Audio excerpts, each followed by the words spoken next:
You got a one fish all shirt. That bitch a tablecloth, a shower curtain. That bitch a blimp, a sheet, nigga. Yeah, a sheet. A picnic. It was funny when Dwayne Cobb told the joke. It was funny when Dwayne Cobb told the joke. Try again. I can see you wearing that. Reversing somebody else's jokes. Somebody finger painted that shirt and then gave it to you. My bad.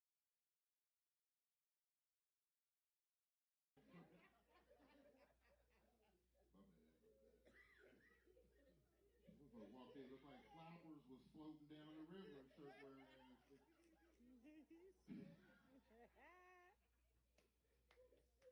And then I said, you know what? Kung Fu Panda walked in this motherfucker. What do you have on, son? This motherfucker looks like a Kung Fu Ewok. Where are you going?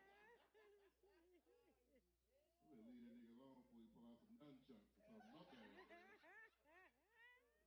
This motherfucker got some deer spray and nunchucks. I'm cool. That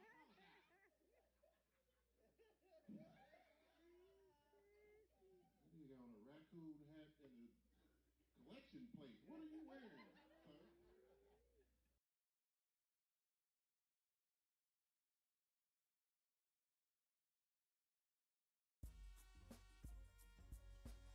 I've watched 6 decades of comedy. 6. Every 10 years, something dramatic happens in the comedy world. I was one of those comedians who fought this whole internet phenomenon of getting followers and all this stuff right here. And the reality is the game has changed.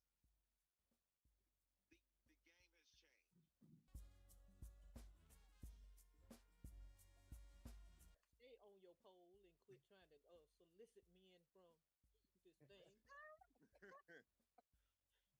some holes in this. That's what a 1-year-old breakup depression looks like.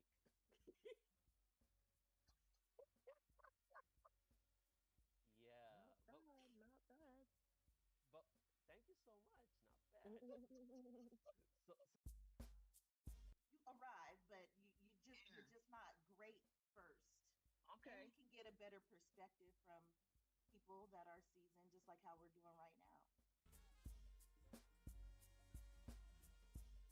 You have to get that working. That's the only way that you become confident in your jokes is by doing them on stage. This is a great platform. I really appreciate it. I'm learning a lot and I'm getting to meet different comics. Usually I'm on the road a lot. I'll be from PA to Maryland to Boston, and it's great seeing other comics and learning from veterans. One lady, I never forget her. I can't remember her name. I'm so sorry. I can't remember. You just said you'll never forget her. No, I said I will forget her, but I can't remember her name. That's okay. it. You forgot her. I feel like I'm on a show, y'all. I feel like I'm doing a show right now. That's good. It's nothing more pleasing. All over the world. Barbara, I've seen you for years, like on Def Comedy and stuff. So I like the dress. All right. If you don't get in with the game in 2024, you're gonna be left out the game. Kudos to Joker and Barbara, what she got going on. I've been with her from the start. This is what, third one? You got something that the rap crew and community don't have, where you can get together and put your minds together and work together and build an industry. You know what I'm saying? So, and it's all kind of flavors. It's not just, you know, this and that. It's all kind of flavors. So, Miss Barbara, congratulations to you. It has to be a close knit, whether we agree to disagree. I'm just trying to bring comics together and let them know that somebody still needs comedy.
bitches is remedial. Ain't heard of me, ask the streets, not Wikipedia. Ho.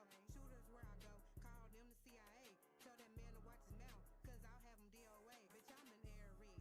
Fuck is being humble. He ate this cookie up, and I ain't talking crumble. Say she burn a lot. Ho, quit that fucking capping. Salute me when you see me. Bitch, I'm the fucking captain. Bitch, I'm an Aries. Fuck is being humble. He ate this cookie up, and I ain't talking crumble. Say she burn a lot. Ho, quit that fucking capping. Salute me when you see me. Bitch, I'm the fucking captain. Okay. I don't know what y'all been told. Bitch, I'm far east. You wanna know what's happening?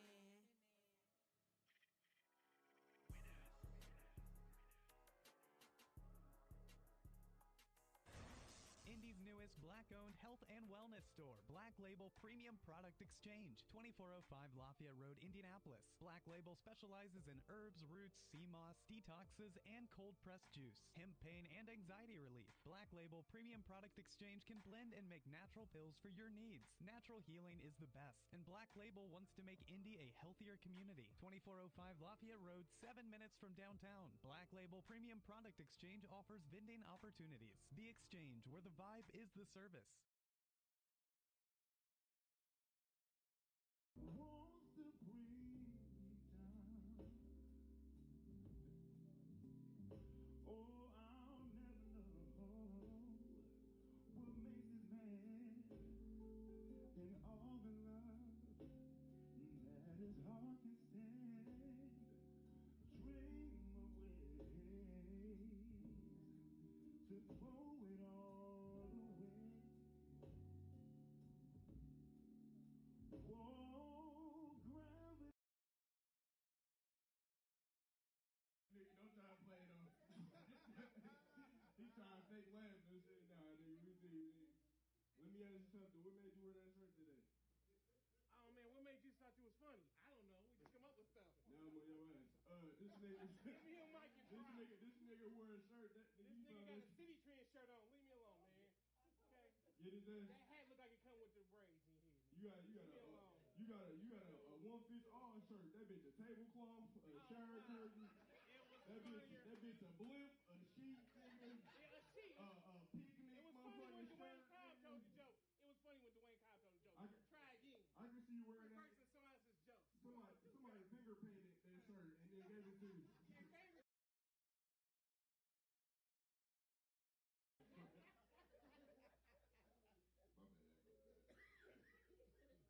Motherfucker walked in, looked like flowers was floating down the river, shirt wearing and shit.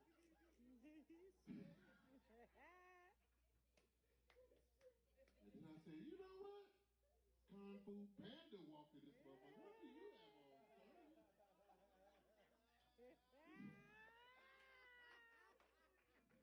This motherfucker looks like a Kung Fu Ewok. Where are you going? I'm gonna leave that nigga alone before he pull out some nunchucks or something. Up there.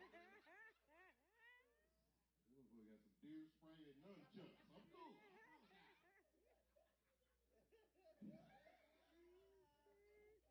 You got on a raccoon hat and a collection plate. What are you wearing, sir?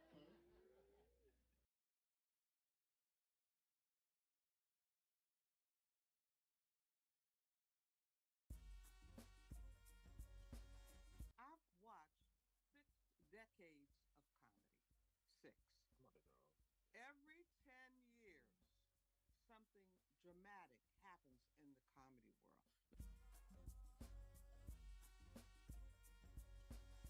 I was one of those comedians who fought this whole internet phenomenon, the getting followers and all this stuff right here.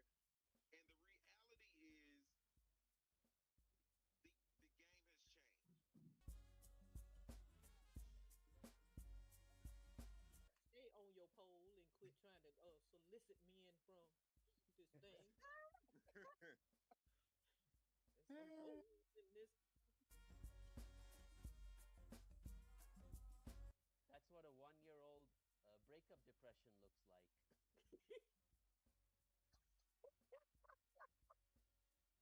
Yeah. Not bad. But thank you so much. Not bad. so You arrive, but you're just not great first. Okay. And you can get a better perspective from people people that are seasoned, just like how we're doing right now. You have to get that working. That's the only way that you become confident in your jokes is by doing them on stage. This is a great platform. I really appreciate it. I'm learning a lot and I'm getting to meet different comics. Usually I'm on the road a lot. I'll be from PA to Maryland to Boston, and it's great seeing other comics and learning from veterans. One lady, I never forget her. I can't remember her name. I'm so sorry. I can't remember You her name. just said you'll never forget her. No, I said I will forget her, but I can't remember her name. That's okay. it. You forgot her. I feel like I'm on a show, y'all. I feel like I'm doing this show right now. That's good. That's good. It's not nothing more pleasing. All over the world. Barbara, I've seen you for years, like on Def Comedy Club and stuff. So I like the smoker. All right. If you don't get in with the game in 2024, you're gonna be left out the game. Kudos to Joker and Barbara, what she got going on. I've been with it from the start. This is what, third one? You got something that the rap crew and community don't have, where you can get together and put your minds together and work together and build an industry. You know what I'm saying? So, and it's all kind of flavors. It's not just this and that. It's all kind of flavors. So, Miss Barbara, congratulations to you. You have to be a close knit, whether we agree to disagree. I'm just trying to bring comics together and let them know that somebody still needs comedy.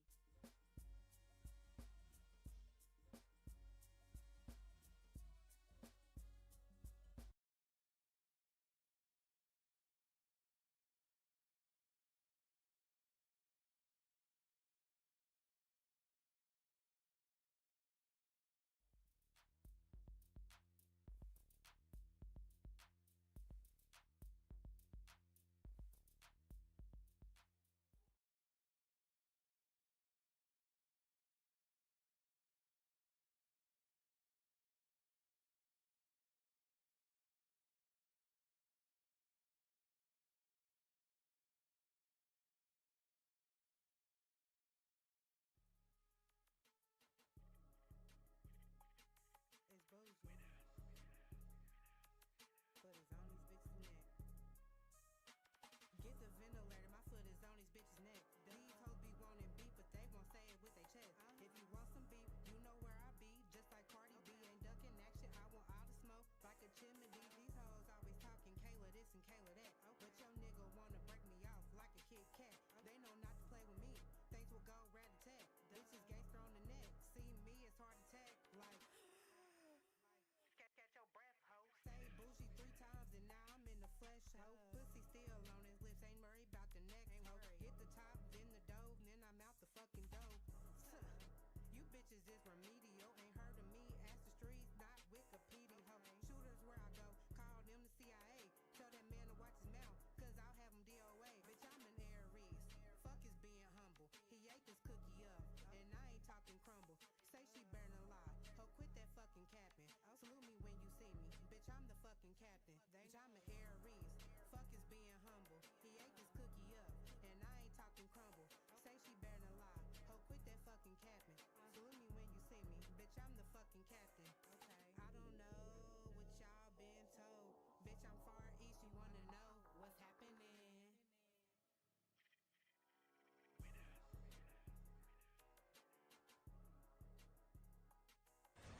Indy's newest black-owned health and wellness store, Black Label Premium Product Exchange, 2405 Lafayette Road, Indianapolis. Black Label specializes in herbs, roots, sea moss, detoxes, and cold-pressed juice, hemp pain, and anxiety relief. Black Label Premium Product Exchange can blend and make natural pills for your needs. Natural healing is the best, and Black Label wants to make Indy a healthier community. 2405 Lafayette Road, 7 minutes from downtown. Black Label Premium Product Exchange offers vending opportunities. The Exchange, where the vibe is the service. Wants to bring me down. Oh, I'll never know what makes this man and all the love that his heart can stand.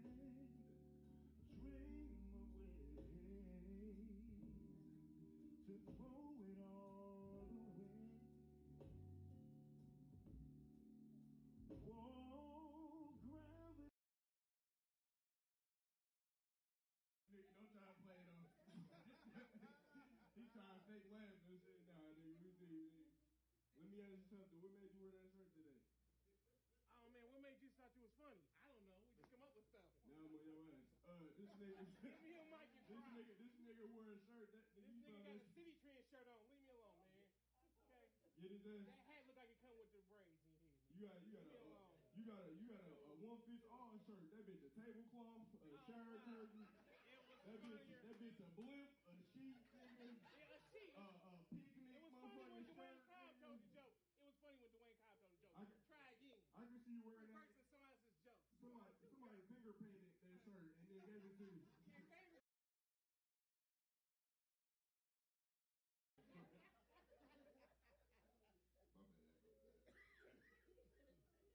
Walked in, looked like flowers was floating down the river. Shirt wearing ass.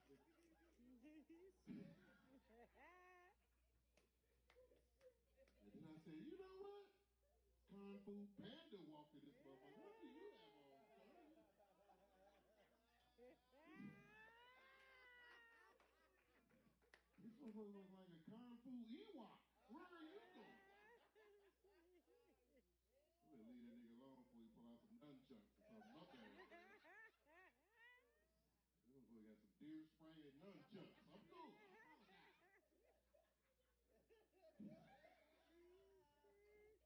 You got on a raccoon hat and a collection plate. What are you wearing, sir?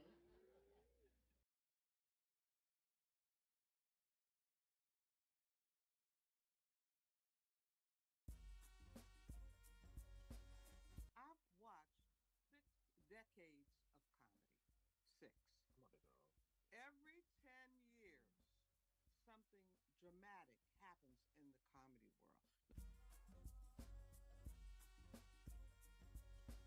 I was one of those comedians who fought this whole internet phenomenon of getting followers and all this stuff right here.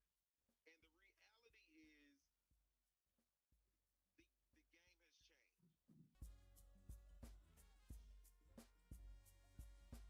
Stay on your pole and quit trying to solicit men from this thing. There's some holes in this. That's what a 1-year-old breakup depression looks like.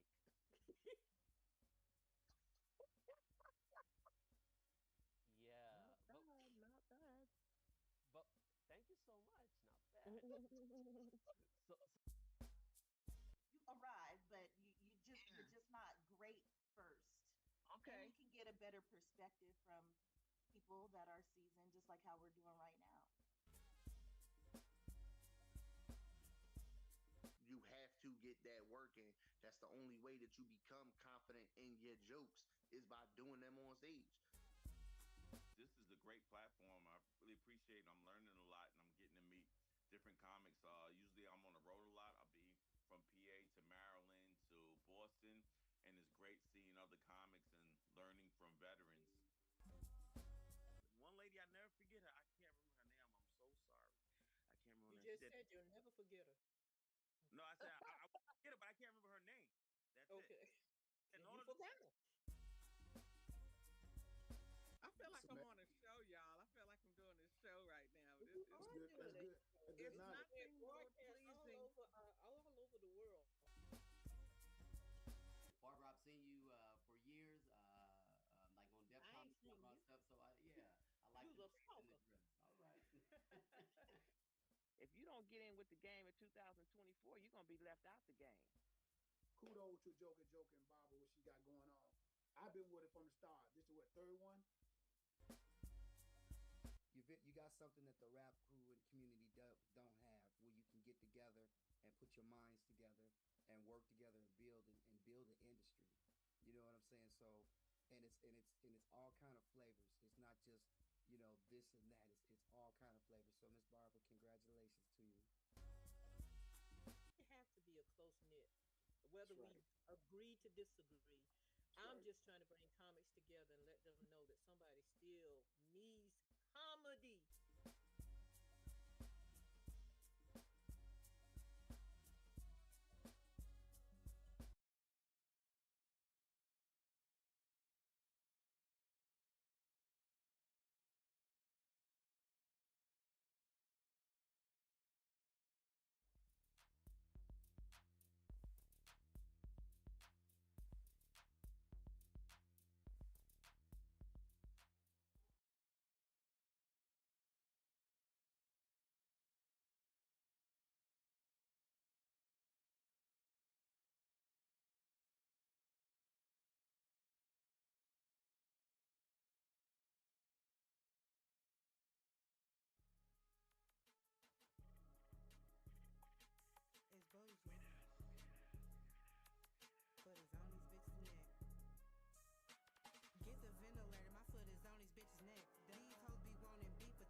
I said, all right,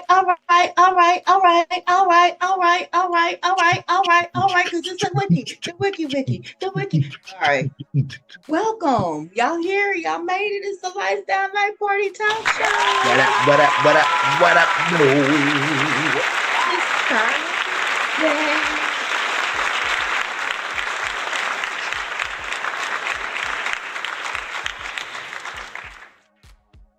I'm Aisha, the comedian, Big Body Isha, the big Nana, not the little motherfucking Nana. Put some respect on my name. Welcome to the Lifestyle Night Party. Like, share, subscribe, run us up.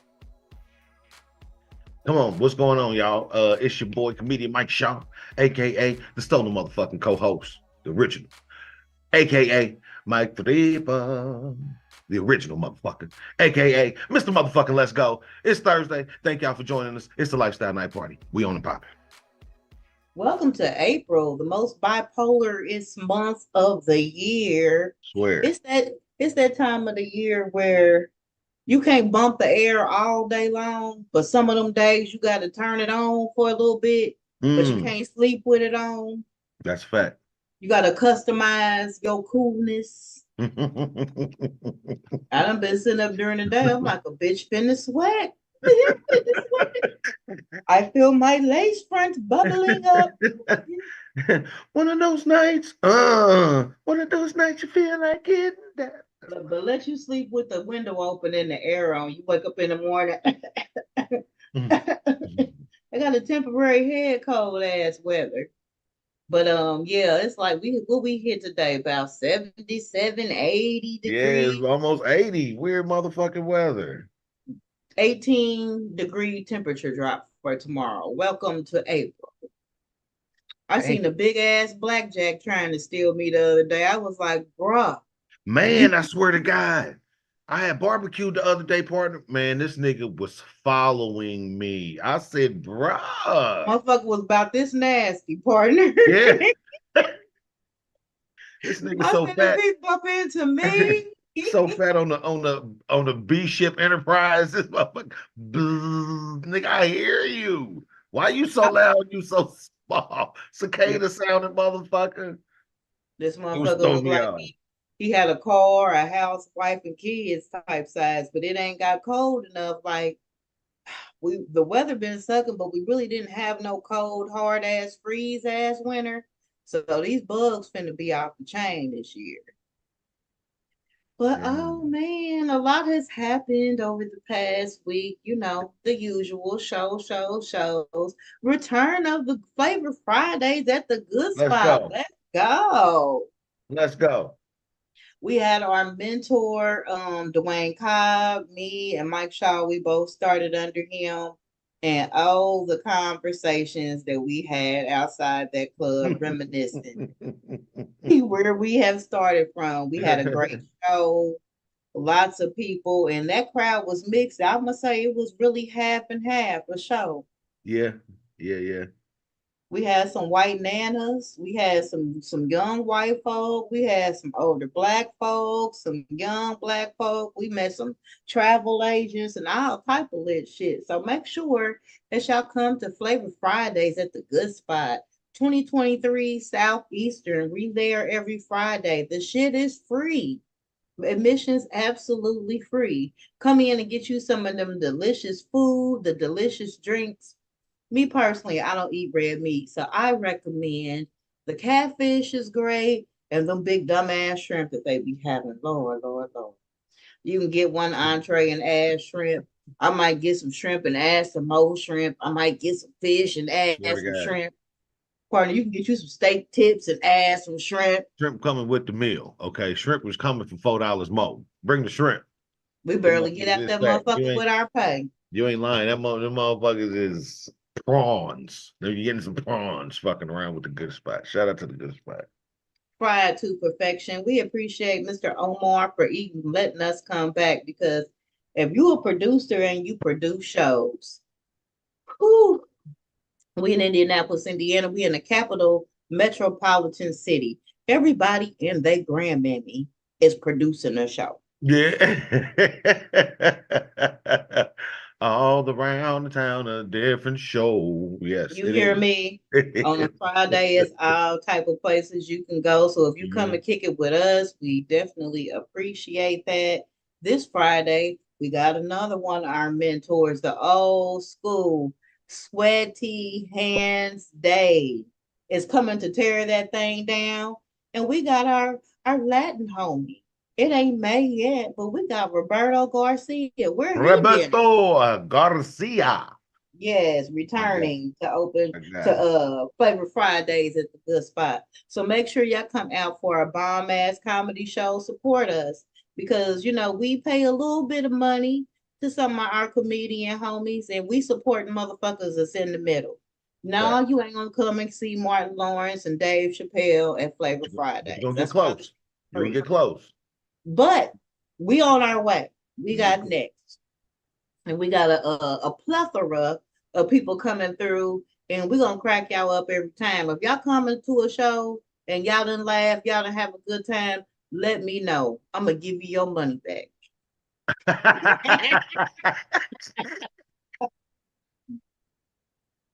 I will refund you your free fucking admission if you do not have a good time. Satisfaction guaranteed. off free $19.99 of your dollars. I will refund you on it right with your That's stupid. I wasn't expecting that. If you stay longer than 15 minutes, I'm gonna give you a credit towards another show. We can't refund it. But oh my God. I'm the big joker, not the little one. Respect my motherfucking name. Shout out to Justin Whitehead for coming through Helium Comedy Club on Sunday. What'd you say? Shout out to Justin Whitehead for coming through Helium Comedy Club on Sunday. Yeah. I meet lots of comedians. Some of them are nice. Some of them are uptight. I ain't gonna say dude was mean, but have you ever been in the green room? Because hey, we watch Corey Holcomb. We hear about what go on with the green room. It's serious shit. That's a fact. And me and my cohort, my homie Jacob Kendall, we was talking too much. One thing about Aisha, I'm a chatty Cathy. I don't meet no motherfucking strangers. I don't care where you from. Are you from Jupiter? What's up? I'm Aisha, the comedian. Welcome to Indianapolis. How was your night? Where you been? If you going home tonight, let me tell you a couple of places where you can go party after the show. And you know, I talk. I'm social. I don't meet no strangers. And you know, some people have to woosah and get in their zone before the show. Justin was one of them. He had to zen in, honey. People, get y'all ass out of here so I can get in the zone, get ready to do my shit. And you know, when you run into people at the Pro Comedy Club, you don't know if they fresh off the plane coming to do their shit. You don't know if they got proper rest or what it is. So yeah, I get it. I feel it. But a bitch felt some type of way. I could dig it. I could dig it. Cause I be feeling like I'm big body Isha. Don't play with me. You know what I'm saying? All the time. Yeah, but you know, I ain't big like that, but I be feeling big in my mind. I'll be like, I'm the funniest in Indiana 2023, the first woman to do it. Put some respect on my motherfucking name. What you mean? You trying to concentrate before the show? Do you got some jokes or not? You had some jokes though, partner. You know how you be sitting back mad and you be like, that was funny. you be laughing, but you'll be want to laugh. Oh man. One thing about the Lifestyle Night Party, we're gonna keep it real on this motherfucker. That's a fact. We're gonna get the real comedy tea off in this bitch. Speaking of real comedy tea, it went down at Margarita Mondays too. Oh my God. Now I knew because the weather was great that we was gonna have a great crowd. And a really good crowd. So as far as the shows and the stuff that we do and the people that we work with, I don't care who get mad because half y'all motherfuckers don't support or watch our show anyway. We work with two of the best comedians. Two of the best DJs on the planet. Factor. If it ain't The Blend Master. If it ain't sounds by Cam, I don't want to hear about it. I don't want to hear about it. And Cam been talking big shit since he done won that DJ battle. Cam out here like Drizzy Drake talking big shit. Man, I'm like, goddamn, Cam. But is he lying? No. No. He can back it up. When you can back it up, you don't care. You know, it's just like, you know, Dave Chappelle get out here and talk crazy and reckless talk about the gays. He got that bread like it. If Dave don't tell no more jokes, he's straight. Yeah, facts. Yeah, so when you got the talent to back up the talk your motherfucking talk then. But shout out to Cam for making it to 100% for perfect attendance for coming to Margarita Monday. Shout out to Daddy Sounds, man. Papa Sounds, you know what I mean? That's Big right, him and baby girl Camden. Man, I swear, that's what's up. That's dope so shit. So shout out, that's our baby too. That's our baby too. And shout out to baby Mike Clay. He about to welcome some twins. So yeah, all of them is our Margarita Monday babies, baby Destiny. All of them done came along since we've been doing this show. You know what I mean? So them is our kids. So if we pop up doing a kids event, just come and support. It's a whole lot of babies popping off around us. Back there, boy. Shit, I got court Monday, goddamn it. Fingers crossed for me, y'all. Fingers crossed. No, we talk to the Lord. We don't rely on luck. We rely on Jesus around here. I rely on both, partner. You know where I'm from. So. Well, if that's the case, I'll cross my toes too, partner. But my grandmama said we don't rely on luck. We rely on Jesus. We stay. I'm relying on Jesus to talk to the judge, boy. Hey, I had to take 32 pieces of evidence to court the other day. You one of them baby daddies. See, I'd be like, this let him see the baby then. Damn. At this point, you know what I mean? Because I'm bringing it all. What you want? I had to ask somebody because I got a picture of you know when the baby when the baby's in the pamper too long, they get a rash. Oh, did you include that? I was going to.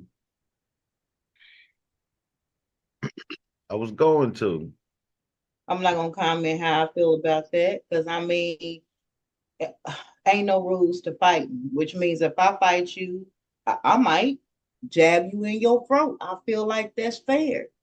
I might bite your motherfucking ass if I get to losing. You might get jumped. Once you say you won't fight, ain't no rules. You know what I'm saying? So that's how Big Body Isha roll. But you ain't gotta do shit like I do shit. That's kind of how I'm feeling. Now I done took 32 pieces of evidence down. I'm not tripping on 33. It speaks to your character as a man. Mm-hmm. The classy way. Yep. So, that's that on that. But back to Margarita Mondays. The weather was great. Cam, listen, I don't know if he practiced on us or he be in a bad mood, but that motherfucker be going in before the comedy show begins.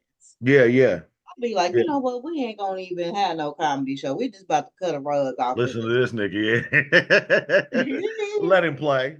It's a club night. But shout out to all the superstars that came out to the show, all that good shit. We got a roast thing. We got a roast thing coming up Saturday at Illusion. So shout out to Schizo Miguel. It's gonna be his birthday. We're gonna roast his back off. And else is what was really cool. So we booked Cobb and we paid him for a show. He came out and did his big one, and he spun the block and came to support us at Margarita Mondays. Dope shit. I don't do no motherfucking open mic. Facts. He came and spit his shit and worked at the open mic and waited behind 33 people on the motherfucking list. That is a fact. And came out and rocked.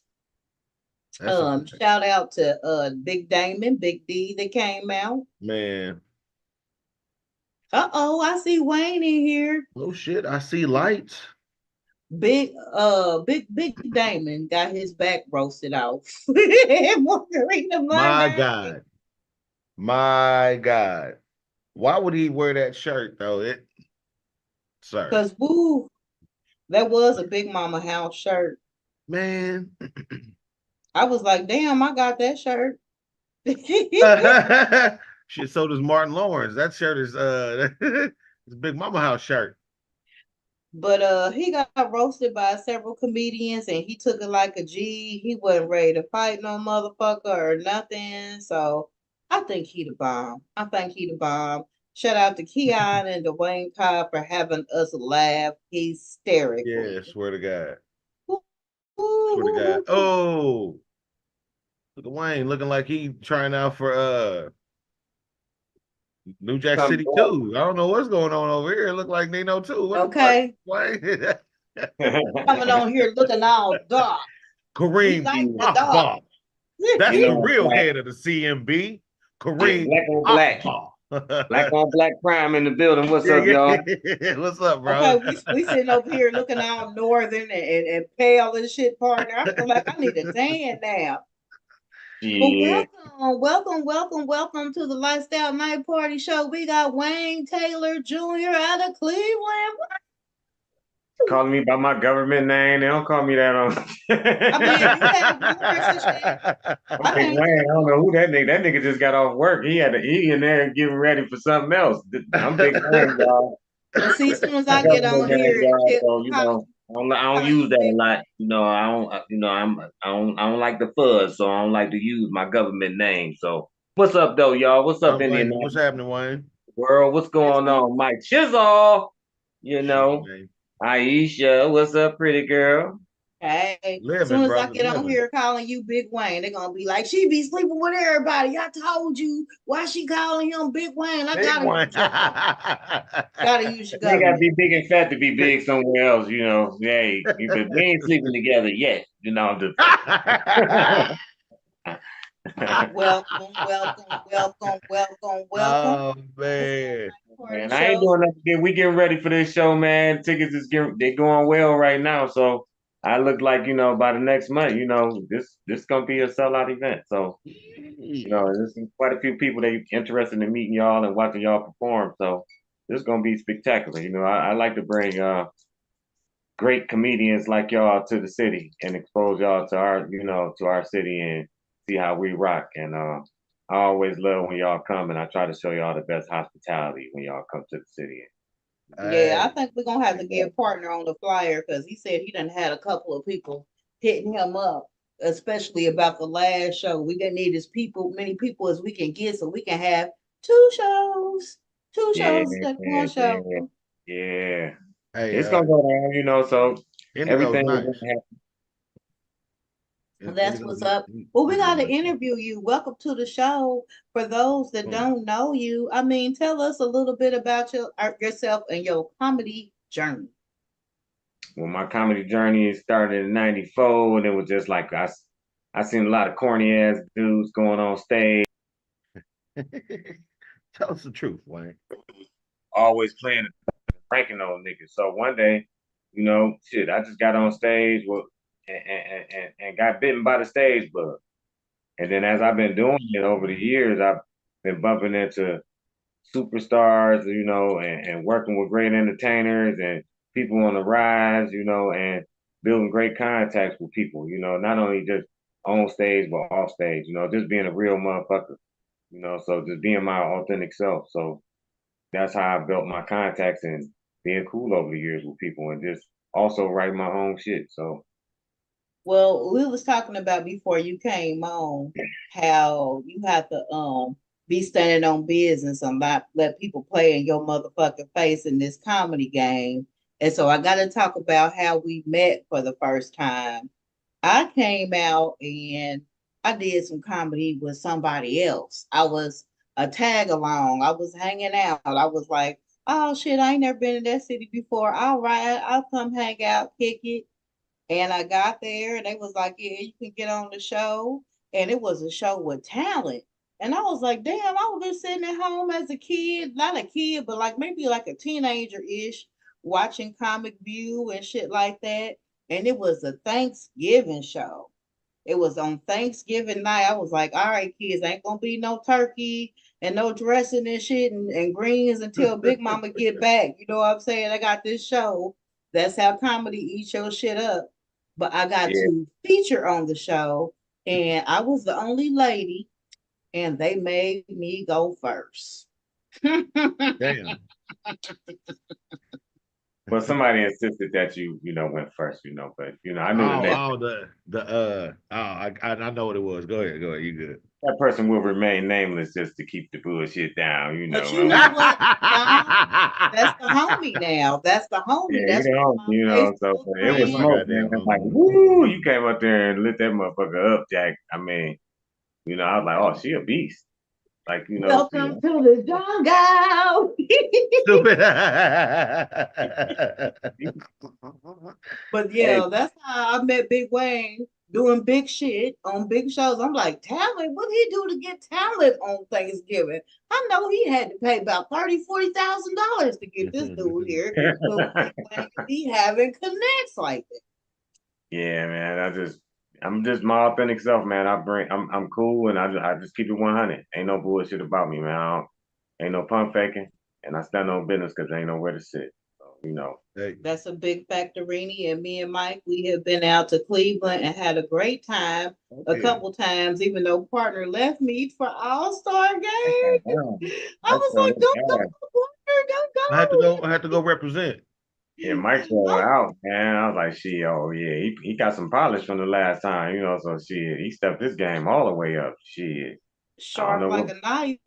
I don't know what Indianapolis sleeping on, but y'all niggas stars. I don't know what it is for, but we don't woke them up. They don't want to see us. They better put us under the rug there. Better put us under the rug. It's always gonna be in your own city. It's always gonna be people who so-called dry hate. I call it dry hate. You know what I'm saying? Because if you and still be like, oh yeah, well I like what you did, but then later on, you got that sense of dry hate. You can feel energy. We all you can feel that shit. So I learned to just keep on pushing. And let your art speak for itself. You know what I'm saying? I heard you don't be pushing. I heard you be pushing people. Yeah, it's like I heard you might knock a motherfucker down about your respect. Yeah. I mean, I back when I was younger, I was like that. I'm old and polished now. Shit, I ain't wrestling no motherfucker in the shit. I be wearing this shit. Player. Wayne saying he out here tussling. I'm fighting is poverty. Fuck that shit. I ain't fighting no niggas. We always talk about the behind the scenes shit. And I mean, we've done stuff with you because of you in many cities. So Brother Man from the 5th floor has been to my city many a time. They never put me on the show with Brother Man from the 5th floor, but guess who did? Big Wayne. I got to meet Brother Man from the 5th floor. I got to meet Courtney G. Yep. I got to meet what's the female's name? With the short hair out of Detroit. Oh, Shani D. Johnny D. Shani D ain't no game neither. You know what I mean? You're a legend. Like I said, man, I worked with a lot of people over the years, and I just when they gave me a chance, I took it. And then when I see a lane where I can get in and give somebody a chance or turn them on to a promoter that's not about no bullshit and stand on business like we said before, I fuck with them. Shout out to Gavali, our promoter homie. We're going to have to get him on the show. See if he want to come and say something one time. Birthday coming up, so I got to go. I'm going to celebrate with him on his birthday, man. He sent me an invite, so I'm going to go hang with the homie and just kick it with him, celebrate. That's like at the end of the day, I look at this as all as a celebration. We all connected in some weird ass way, whether it's comedy or just in life as Black folks. We got an art and we laugh doctors. We out here pushing this laughter, and even though we ain't on the biggest platforms, like my dad always said, the cream will rise to the top. So if you stay in this marathon, because this ain't no sprinter's event. Stay in this marathon, eventually you're gonna hit the finish line winning. So that's a fact. I look at shit on the positive aspect now. Back in my younger days, you know, I was a lot more aggressive, and I looked at this shit like it was like it was competition. You know, and it is a competition, but you know, you have to look at it in a way where let your pen do the most competing. You know, When you from the streets a little bit, I think your street side helps you and hurts you. You know, like I tell people, like, okay, so if you was a drug dealer, don't nobody know you got no drugs unless you tell them. You know what I'm saying? So you got to yeah, promote, market yourself. You got to be like, hey, this is the drug I got. Now I don't got no weed. I got hard. I got soft. You know what I'm saying? So you got to market yourself.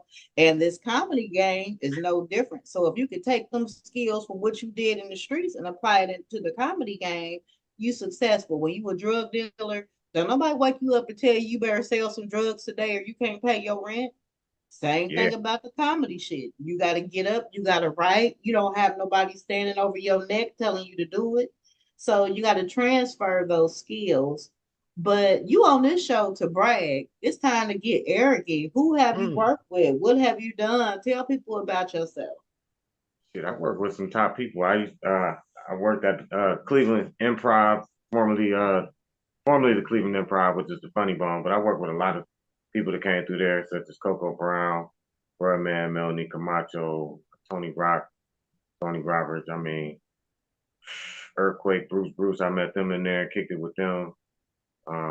Man, I can keep going. Like, you know, I met a lot of cats, and they, you know, our vibe was just cool. You know, just was never no Puff Daddy shit or motherfuckers, you know, talking about some weird shit. It was always on some grown man shit, you know, out of respect, you know, because I'm a street person, you know, I'm articulate. I went to school, to college, whatever, but at the same time, I went through life. You know, life changed your shit sometime to where, you know, you gotta figure out how to get through the certain things that you go through in life. Me, myself, I learned how to be cool with what goes on instead of being angry, because I was known as an angry comic when I was younger. And as I've gotten older and got a little bit more polished, I learned to just let my stories and the true life just come on out of me in a cool way. You know, I had to learn how to relax on it. You know, because like I said, you know, I ain't fighting none for poppy. I don't fight motherfucking young niggas, kill boys, or none of that shit. You know, Well, Mike Shaw, he's a good comedy partner because he can tell you if we want to rewind back about 5 years ago. I wasn't angry, but don't play with me because I'm a snap in 2.2 seconds. Partner be like, no. And also, you know, no. I had to realize too, you know, like your reputation carries. You know what I'm saying? Like, and I couldn't be known as the angry comic because there's so many, you know. And I discussed this with a big time female comic at one point, and she was saying who was angry, and there was a category of angry comics, you know, black men, you know, and they came You know across. what? We be having good reason to be angry, but at the same time, it's not going to get us nowhere. So I've had to reintroduce myself to some people and be like, hey, I'm Big Body Isha now, the new and improved Aisha, the comedian. I'm a nana now. I done got my act together, and it's definitely been beneficial, but it ain't like we be out here flipping for nothing. We just don't be about no motherfucker playing in our face. And in this game, you have to remain professional because you gonna get tried. You gonna get tried and tried and tried again. You're gonna meet a lot of snakes, and you're gonna see a lot of people's horns on their heads. You know, like I've met some people that might think they genuine, but they don't be very genuine. That's why I keep my grass cut real low so I can see the snake slithering through it. I've gotten over the bullshit now. I'm just super cool with where I'm at, and I feel blessed. You know, I got a lot of shit coming up on the schedule as far as traveling, and I got the Indigo Lux here in Cleveland participating with the comedy that we going on and the acts that I'm bringing. And I just want to keep it positive and keep it going. Something for grown folks to do.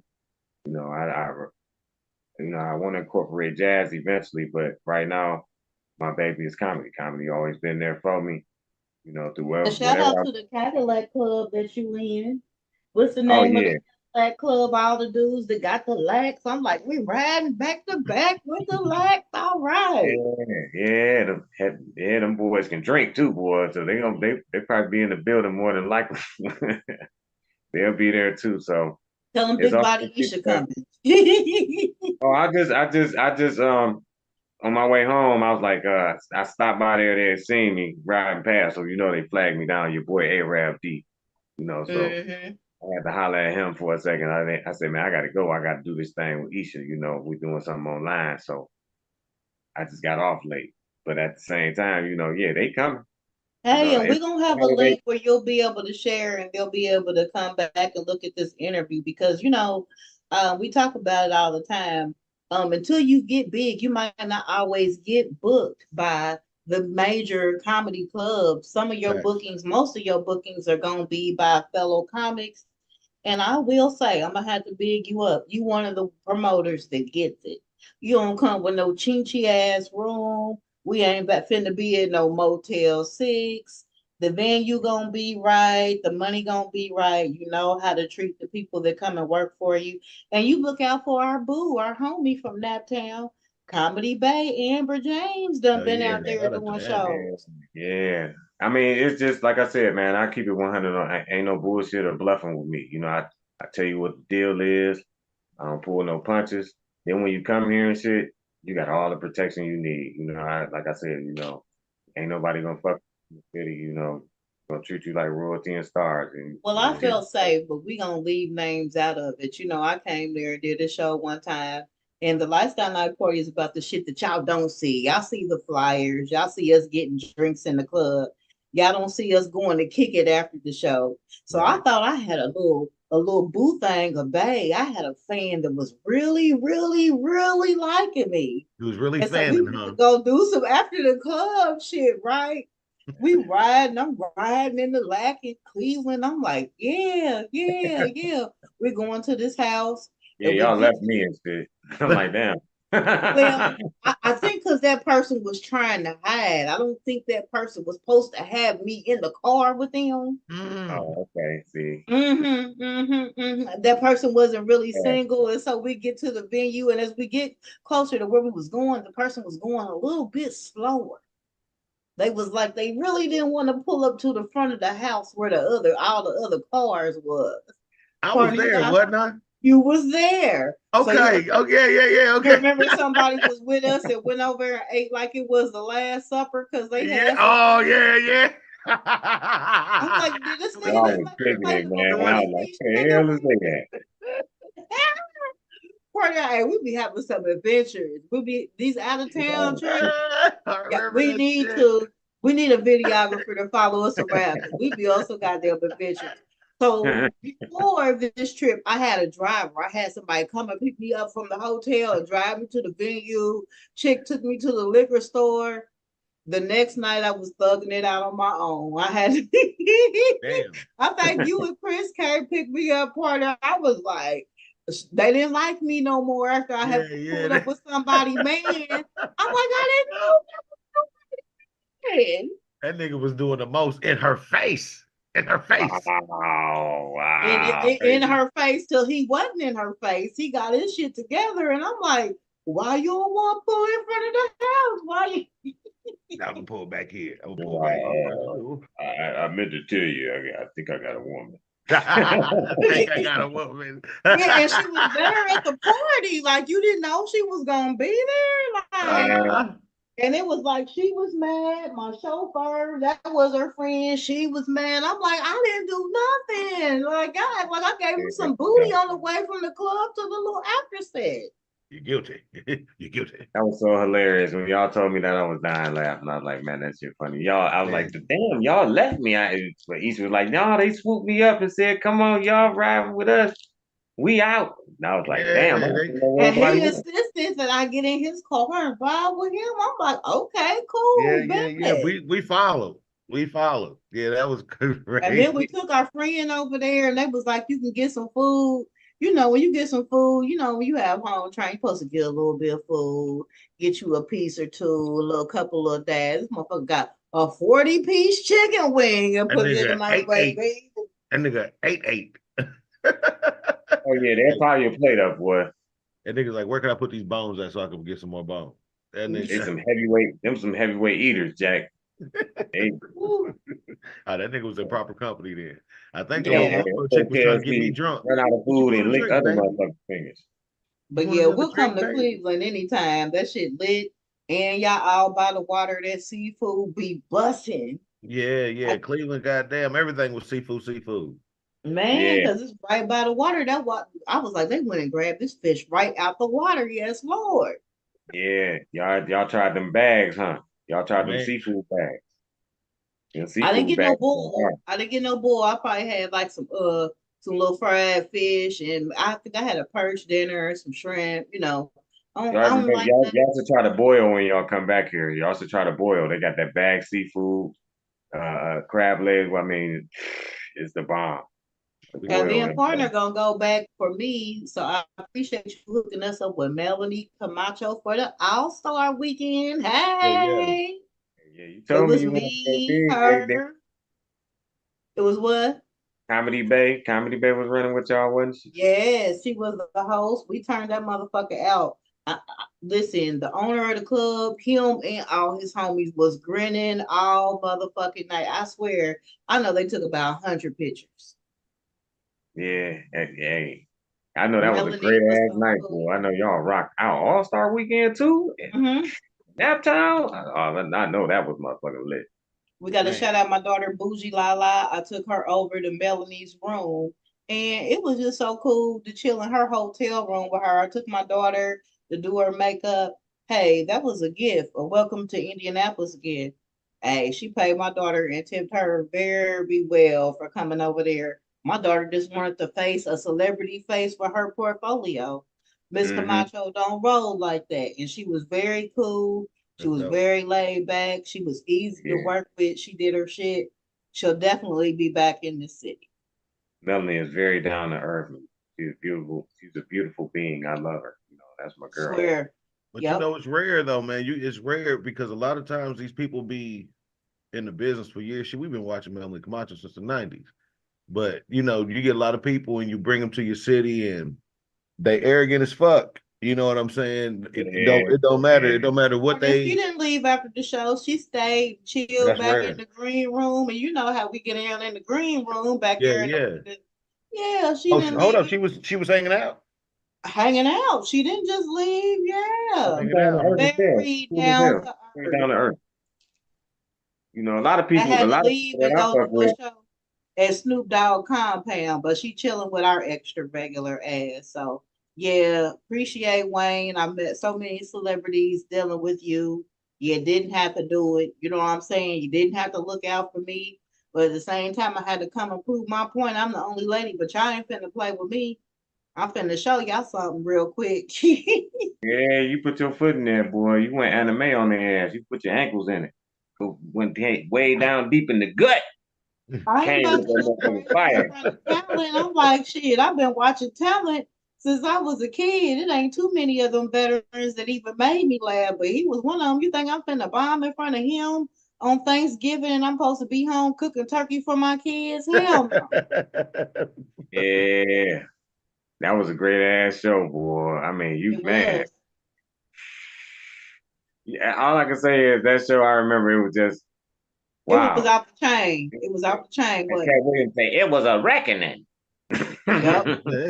And dude came out there with the lingerie on and the wig on. We ain't listen. You gotta follow the lifestyle night party because it goes down. Swear to God. It goes down. But that's my homie, you know, the guy. Yeah, he's my homie. He's my Facebook friend. We talk. His happy birthdays and everything, you know. Just Yeah. recognize I'm a beast. I can hang with the guys. I'm not no game out here. I'm serious about this shit. Yeah, you gotta be, man. Shit, that's the only way. Like I said, your name is all you got in this business. And Melanie told me that years ago. She was like, that's all you got. Fuck your name up, ain't nobody fucking with you. I just told the promoter that today that I sprinkled some Stardust on. I was like, look, man, you need to really, really push it. You know, like I gave you some Stardust, and I expect you to really push this shit because I told him you was a good promoter. So How you be selling out these shows and getting Pierre and people like that to come to your shows? How you be doing that, Wayne? Well, I'm a street person, so I go to the streets. Like, On you know, foot. I get the tickets, and then once I get, I work a regular job, and then when I get off on a Friday or something, payday, a nigga cleaned up. I'm sharpening schoolyard glass in the ghetto, right? Every time.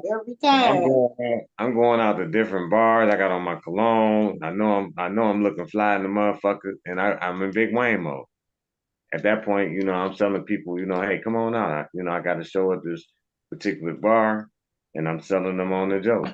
A lot of people done seen me and stuff, so they know I'm bringing funny people, and I'm funny.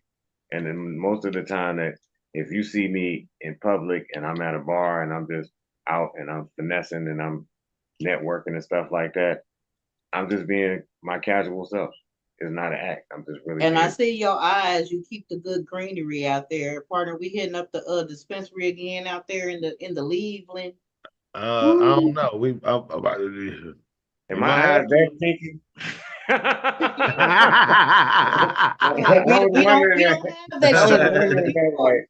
Hey, I feel like I've been boxing George Foreman or something, because I look like I've been hitting the eyes, boy. Yeah, you kind of Chinese a little bit, Wayne, but we know where you're from and how you get down, where you get down at. Look, man. So you said you started comedy in '94.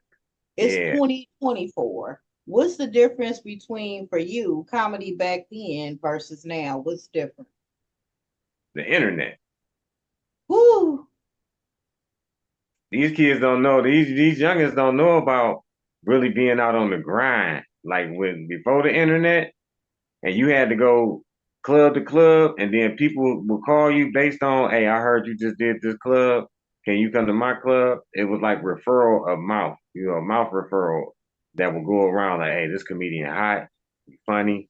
And then after a while, when the internet came and all these youngins know how to create a image of themselves or do a video, but then they get all these YouTube viewers and all that shit, and then when they get booked for a show, they can't do fucking 15 minutes strong.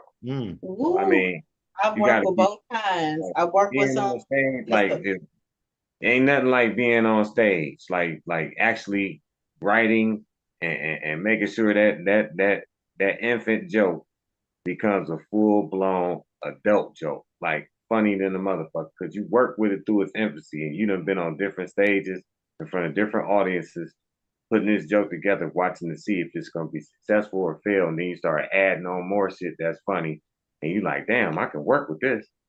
Well, you don't get the young folks saying, why you keep doing that same old joke? You supposed to polish that shit out, punch that motherfucker. You know why I don't get the young people saying that? You know why I don't get the young people saying that? Like, when you go out of town, like when you in town, you get familiar with your setting, and you know your comfort zone with your jokes. And a lot of people stay in a repetitive mode where they don't step out the comfort zone and let their new jokes come in and still keep their old jokes. Your old joke, once you use them jokes and people know them, then you should save them for when you go out of town. But when you in town, you should be writing every fucking day about something that's going on. That's a fact. I custom jokes for each event. If I'm doing a Mother's Day show, it's Mother's Day jokes. If it's Easter, it's gonna be some Easter jokes. So like I do some custom shit. Now, with our travels and stuff, we've gotten you to Indianapolis, not as much as I like to, but you have been here. So what do you feel like the difference is between the Cleveland comedy scene and the Indianapolis comedy scene? Because you did get to come do Funny Mondays. Shout out to Ted Hardy, and rest in peace, Mike Trees. Yeah, boy. Rest in peace, Mike Trees. Damaged my toe, but rest in peace. Foot stomper with them heels that he used to wear. I still got the mark on my foot. But what do you think is the difference between the scenes? Like, do you like the Indianapolis comedy scene better? Was you not here long enough to see? Vibe was a lot better. Y'all vibe was real cool. Like, y'all energy was real cool. Everybody was cool, and funny. I just felt a good energy. It was a mixed audience, mixed comedians. Like, it was not to say, you know, it should just be urban or black. You know, it was everyone getting a chance to, you know, have a chance to perform their comedy, you know, and it was cool. You know, I You appreciate and our homie Keith Kendall. Shout out to Keith Shout out because to he Keith, came. man. It's funny dude, it. man. Very, very funny dude. Yeah. Keith Kendall, yeah, you rocking out May 26th at Club Indigo Lux. So it's gonna be great. You know, and then we got How the can people legendary get tickets? Like, are headline. they on Eventbrite, or how can people buy tickets if they out there in that area? Because I got some people that got some people in the area. Right now we working on our Eventbrite, you know that. But more than likely you'll have to hit the club. Their phone number is on the flyer, and then also you can also hit me up. My phone number is on the flyer. So And call me for the walkthrough. We can get that set up and get that busing immediately. oh, no doubt. No doubt. So hey, I'm just want to keep it going. It's a good vibe on the comedy here. You know, people do comedy in Cleveland, and especially good acts. We got the great legendary Stephen G headlining. You know, and Isha, you gonna Woo! yeah, this gonna be, man. Cause And Steve is Stephen G, they don't call him the room ripper for nothing. yeah, you know, anytime you know Corey Holcomb say he took a joke from somebody, you know, and used it, you know. And I was watching that episode where he did mention Stephen G, and he said something like he had stole a joke from him. I heard that. Yeah, man. But you know, Stephen G been a beast for years, you know. So I done heard a few other people rip his shit over the years. But that's what happened when you write and you got this creative mind state, you know. And I love being around people like that. It's infectious when you created. Like I said, you Well, created. that's a good segue because joke stealing. Let's talk about that. Partner, wasn't the joke stolen Friday at the Good Spot? What joke? I think it was, I can't remember what it was. I think it was one of mine. Wasn't it a joke stolen on Friday? There was a joke stolen on Friday. It was buddy. It was a Mike Shoster. Raw dog. And I looked and I was like, now that's how you know when somebody steal your joke. So if we all do a joke about weed, it ain't gonna be the same joke. But when somebody bust your shit verbatim like they doing karaoke, that's joke stealing. Have you ever heard a joke stolen from you, and how did you handle the shit? Yeah, I had quite a few. When I was younger, I kind of didn't handle with a couple of people. They gonna remain nameless just for the sake of bullshit to keep down. But they high profile motherfuckers. But whew. I chased one nigga around the table at the Cleveland Improv. You know, he knew what he did. So then, you know, I just look at it now. Like I'm not even going to it because that the energy, I don't want to reverberate back to that. They say joke thief is supposed to, what is it? Imitation is a form of flattery. I ain't take it like that. I'm gonna give you an example. Now this dude, I'm gonna say, it was a dude. I call him 3 Teeth Mafia. That's my moniker for him. Name was Cool TLC. Now every time I did a joke, he would steal my joke. Like more recently, I was at a bar just having a casual drink, and I seen this young lady, and she was like, "Big Wayne, what's up?" I just seen Cool TLC. He was doing your door to explore. Be right back, y'all. Damn. So, I was disappointed. I'm like, dude, I mean, like, I don't even rock with him no more based on what he's done. And I stopped rocking with him in like 2013 based on, dude, you stealing my material. Like, and then I seen him steal other comics material right in front of him. It was like blatant disrespect. Damn. I don't want to be associated with nobody like that after a while. I couldn't deal with just stealing jokes, man.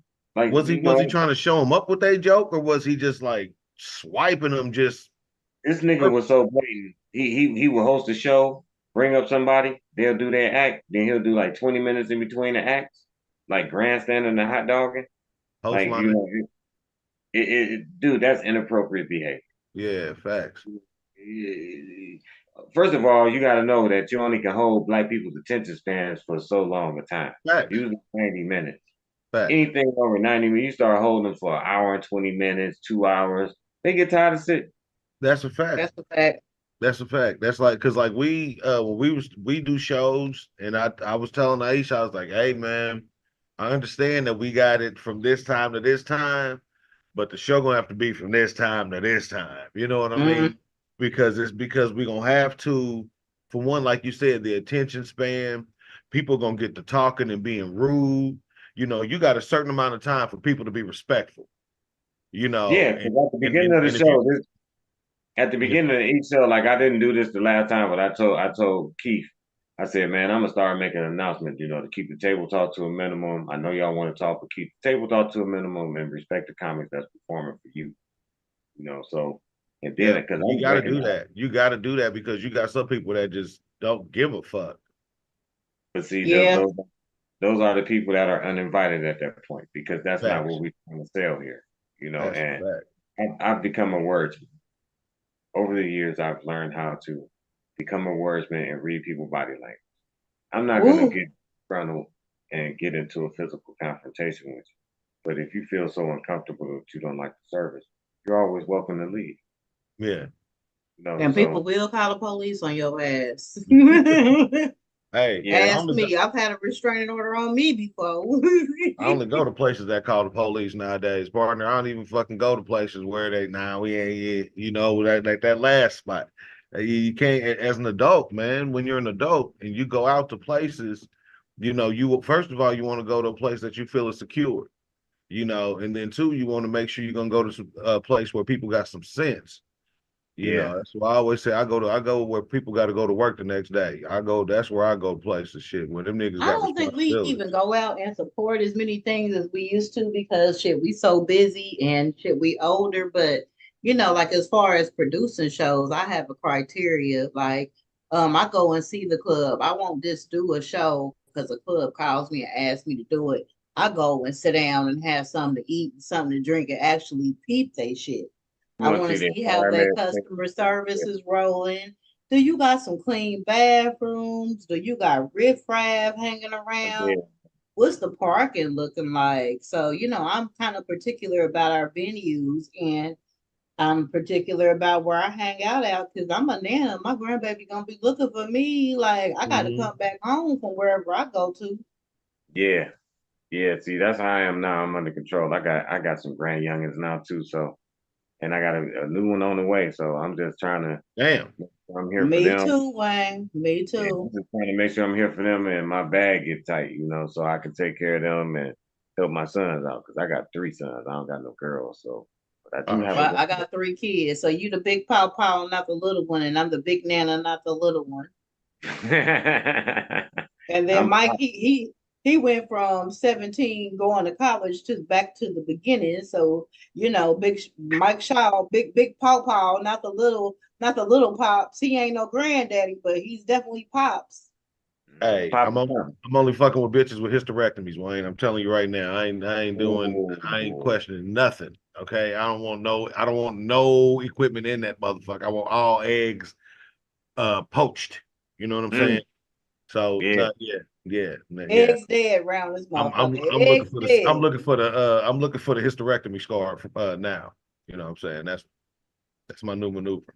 I ain't having nothing but baby pterodactyls and dinosaurs out this bitch. You hear me? Your eggs prehistoric. I'm coming out of this. This gonna be from the Stone Ages. Baby gonna pay his own child support. I'm an old bitch. That's an old cooter. You can come and shoot the club up, and it ain't no problem. You know what I'm saying? You can come by here with a Uzi, a Mac 10 with 100-gallon clip on that motherfucker. So you hear me? And you can't leave nothing in my house but some motherfucking pictures we took, niggas. That's it.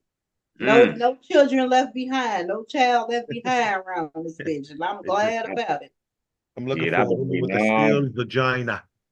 Okay, so I was watching about Jared Carmichael, and he's into it with Dave Chappelle. He said, Gerard Carmichael? Yeah. He said Dave Chappelle is leaving nothing but a legacy of him going in on the LGBTQ. And I was watching a couple of social media outlets, and they were saying that they don't like the fact that he's beefing with a black comedian amongst a white audience. Like he went to the white shows and he wanted to talk about what he had with Dave Chappelle, but when he got with Charlemagne and them and Just Hilarious, he wanted to put the shit on hush and get quiet. And they felt like, he's gay and he's got a white boyfriend. How do you feel about black comedian beef amongst others? Oh, because it ain't got to be just white people. It could be Spanish or whatever. I mean, people are entitled to their opinions. I mean, if they cross the line and they feel like they've been disrespected, I think people should speak out, like on what they was disrespected on. But it just get, like now it's to me, I'm looking at like either some people messy or they just trying to get views or whatever. But to me, our people ain't opened our third eye yet, man. There's a lot more going on that you can't see, that we need to get under control. Like, to me, everybody want to be on top and have that status, you know what I'm saying? But at the end of the day, after you get it, what you gonna do then? Like, just enjoy the moment on the rise, you know what I'm saying? And then when you get there, then you can go there, But a lot of people got these fucked up attitudes like they already made it, or they think they're the funniest motherfucker in the room and they really ain't. They real motherfucking mild, or Virginia Slim, they ain't even motherfucking strong, they ain't that one, and I'm quick to give a motherfucker their flowers and tell them, you know what I'm saying? Because years ago when I first started, Rudy Ray Moore is the person that gave me polish. I was going by. Oh wow, okay. I was going by my stage name wasn't even Big Wayne. He changed my name to Big Wayne. I was the Ebony Pope. And he gave me a lot of polish, he said, man, you got a great stage presence. You funny. You're not a ham like the rest of the motherfuckers that was out there performing. And he said, you need a vine. At the time, I didn't know what a vine was. So I had to figure out what a vine. My best friend, God rest his soul, Cali, he passed away. But he was like, hey, man, that's the suit. So over the years, I was always, I grew up, my mom and dad always had us dressed. So I grew up over the years to incorporate that style of dressing. My dad was a singer, so he was always in singing group. So his group was always well dressed, like the motherfuckers on the album covers, like the Commodores or the Spinners. So watching him perform as a singer and listening to Rudy Ray Moore when I got into my dressing mode and outgrowing some of the thug dressing. Because to me, you selling yourself. A lot of motherfuckers that don't know you, you present yourself either as a thug, gangbanger, or a nigga that come in and out the A-Rap store. Right. You want to separate yourself from the pack. You want to put something on that separates you. If you headlining, shine. Don't ever be. Show. Put Mike your Show, best. he always comes with the old school cartoons, the throwbacks. He gonna have on some Thundercats. He had on Ghostbusters last week. Yeah, I fucks around. And, like, that makes you universal. That's something that white people can tune into, black people can tune Conversation piece. Facts. They can relate. It brings them in. People don't get it, man. Brings them in. When you find, and it's all about your own niche. It's all about your own niche. Because shit, Wayne, you'll do a show, you'll be the only motherfucker dressed up. But that's your niche. You see what I'm saying? And that's what I was telling. I was talking to a comedian Monday at Margarita Monday, and I was telling him about doing the show. And he was just asking me just a little bit of information. I was like, hey, when you do shows, don't ever be intimidated that you on a show with this type of person or that type of person. Stay in your fucking lane, because guess what? Somebody might do better than you, but somebody might like your style of comedy. And boom, that's your lane. Stay in your lane, what works for you. Don't ever feel like you got to go out of your comfort zone to try to do the competition thing. But the style of dress is one thing I noticed about you. When you wear your sweaters, you wear the coat, you know what I'm saying? You got your hat popping. Big Wayne always on Big Wayne shit. You know what I'm saying? When he performed. So you definitely know the man's niche. Some niggas be out here dressing, you don't know what the fuck they got going on. Yeah, I try to, like I said. you know what though, but it's a history behind dressing though, like with black people, because coming out of slavery, all black men had to have a suit in order to be considered somebody distinguishable to work with or get what they needed from white folks.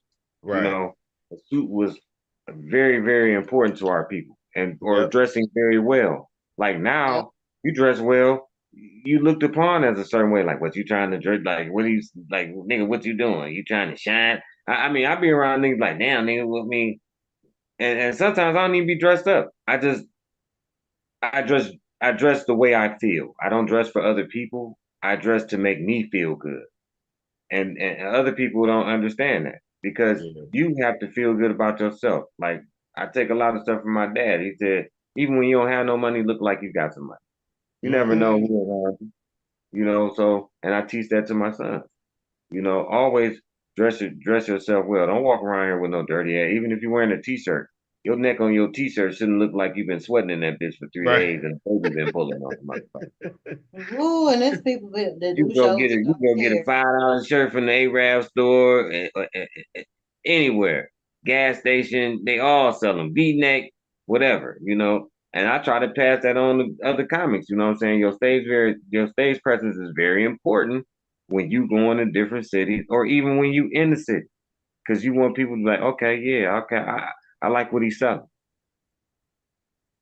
Well, I got a So couple of sex facts for you. I wanted to see how you felt about that. That's what we do on this show. It's been a minute. I sex wanted to talk about it. Oh yeah, sex facts, sex facts, sex facts. So here is a sex fact. Hey, I look up on the internet, I do my investigations, and here's what I come up with. Sex can bolster infection fighting antibodies. You can fight off the common cold by having sex. Do you believe in that? Yeah. Sweat it out. Yeah. I've definitely sweated out some germs before. I was like, I ain't coughing no more. This nigga done fucked the cough out of me. Hell yeah, that's what I'm talking about. Yeah, your body needs that. I mean, sex is very important. Shit, you don't know, boy. It's a whole lot more than just reproducing to help you, boy. When you getting that little gyrating and shaking going, when that left leg get to shaking, some shit gonna change. Yeah, I feel so much better. I ain't got the same water. I think you can purge out cancer if you have sex and drink some water. It's gonna flush out everything. Okay, here's a fact. A woman achieves orgasm via masturbation 4 minutes, via intercourse 10 to 20 minutes. What's up with the difference with the time?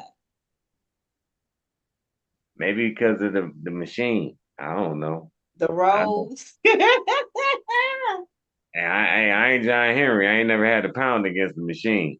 And mine's So like, have baby, you ever, would you feel offended if you was having sex with a woman and she pulled a toy out? I recently had a conversation with a woman. Like, she asked me, could I deal with a toy in the room? I told her I could. I told her I'd like to be the only star of my show. I feel like it could elevate the shit. I mean, don't get me wrong. I had before I got married, I had a girlfriend that was into toys and shit, and I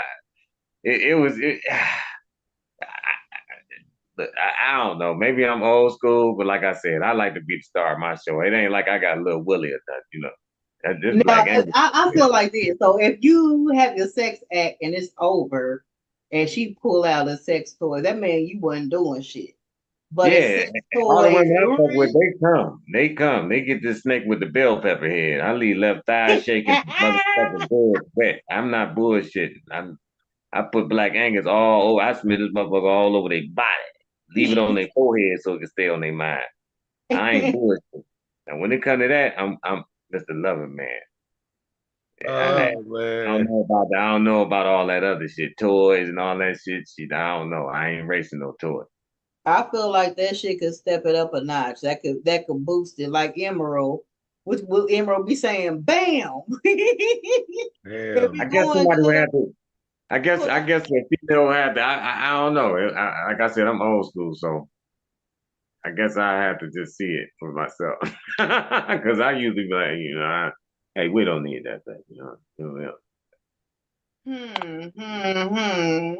Okay, moms can multitask. According to a survey, at least 12% of moms admitted using their cell phones during sex. How would you feel if a motherfucker rolled over and grabbed their phone in the middle of mid-stroking? What? That means Says you is not 12%. doing your It's job. not a big percent, but 12% of moms admitted to using their cell phone. Like, if you got a child that might be at a basketball game and they hit your phone, you might need to roll over and see it. They shooting at the game. You know, we went to Briarable, niggas. So, you know, are they busting at the game? Do I got to get up and leave? Like, Somebody ain't doing their job. shit I boring. don't know about that one. That one got me stumped. Yeah, it's a fact. I'm like, phone, what phone? And if I can actually reach and get it, I don't feel like they doing shit. Okay, here's another sex fact. For 75% of men, ejaculation occurs within 3 minutes of penetration. That's a lie. Whoo! Hey, I just be scanning the internet and find this shit. I'm like, so that Well, hold up. means Well, hold up. How fast is he pumping though? That's the question. How fast is he going? Did you hear they what didn't, that? That they ain't didn't even. say he was jackrabbit pumping. They just said That's No, white no, man repeat jack. it. 'Cause for me, I'm thinking like, cause I'm still trying to get in. I ain't even got all the way in yet. So I can't even phantom that. That's just out of the league. Wayne said after 3 minutes, he's still putting tip in. Yeah, the whole bell pepper, and the head of the that's bell like pepper ain't got a there dry yet. bitch. That's a dry bitch to me. If you didn't do no foreplay, that's when that happens. Like if you I ain't got even put the neck of on the that motherfucker in there yet. get it You wet, still going through head. if you still threading it in, like what is this, an anaconda? Like, are you about to remove my ovaries? Like, what's gonna go on? Like, that could go a couple of different ways, I feel. Yeah, well, a lot of women ain't met no husky dick niggas, so I guess Facts. Hey. Not the husky. They say sex is a natural antihistamine. It can combat asthma and hay fever.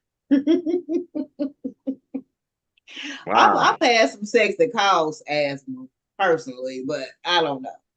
Can it combat? Can it open up them passages and get hay fever? Possibly.